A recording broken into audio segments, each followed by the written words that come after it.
In this guide, I will be showing you guys how to remove the message button on Facebook.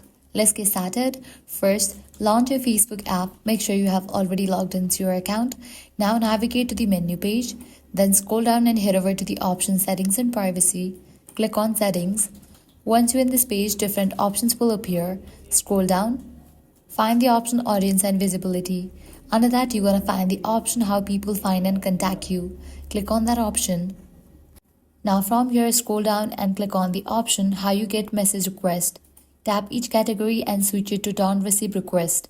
You may want to go through the entire list, especially categories like Others on Facebook or Others on Messenger, and set them to Not Receive Request.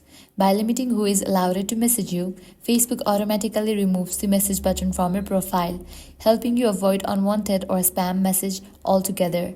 And that's it. If this guide helped you out, do not forget to like, share, and subscribe. Thanks for watching.